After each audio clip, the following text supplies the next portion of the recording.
Lalamove po. Ay,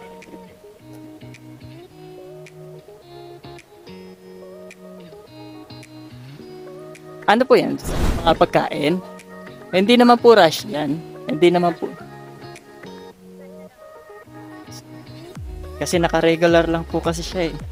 Medyo malayo po kasi. Lalo po ako pag ano. I-rush natin.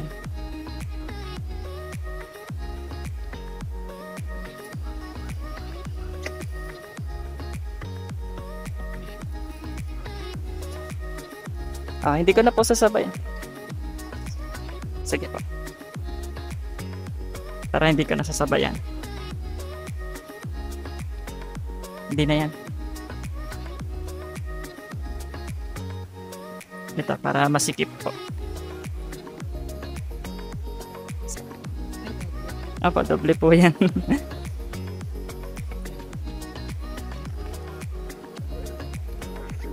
Doon na po yung bayad. Sige po. Sige po, sabihin ka na lang po. Ano nyo na lang din po, inform nyo na lang din po.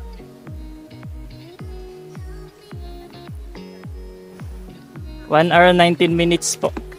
Apo. Sige po. 1 hour mahigit ang biyahe. So wala tayong magagawa. Mga sangkay. Kung hindi i-deliver natin to. Kasi kung i-cancel natin, papangit pa yung record natin. Deliver na lang natin. Bawi na lang tayo sa susunod na na booking natin.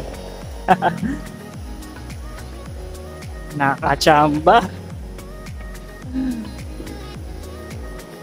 De totoo lang, logi talaga tayo dito. Kahit saan pa natin ilagay. 200 ano lang to, 268 lang to eh. Kasi kung hindi to, kung magdo-double book tayo dito, yung 300 sisiw eh. 300 to 600 kagaya kahapon, tatlo dala natin. Kulang-kulang 600 yon yung malinis. Labas na nilalamove, commission.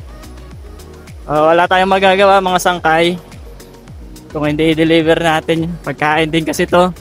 Buti nga nagdagdag pa ng 100. Kasi kung iba-ibang client yon, kung ano yun nasa booking, yun na talaga yung babayaran nila. Wala silang pakialam kung malugi ka o hindi. Basta pagkain, sinabi sa'yo rush, puti nagdagdag pa. Pasalamat na lang tayo. So let's go mga sangkay. Rekta na to. Wala nang patumpik-tumpik pa. Diretso na kit nito sa drop off location. Let's go. Update na lang pag nandun na ako. Deliver po. Bali, 268 po. 268 po lahat. Apa.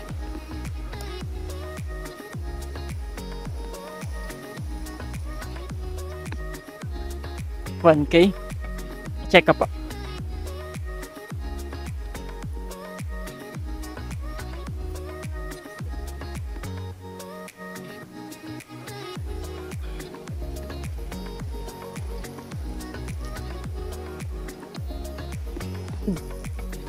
Nahulog yung mga sabaw. May sabaw pala yan.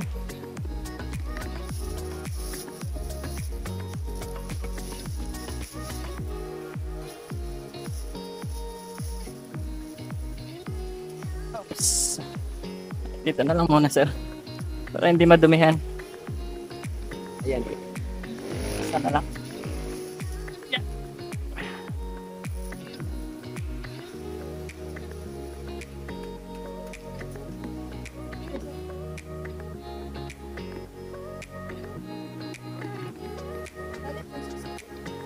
Bali, 800 po yung bibigay ka sa inyo na.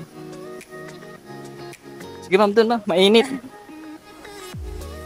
Tama. Salamat po.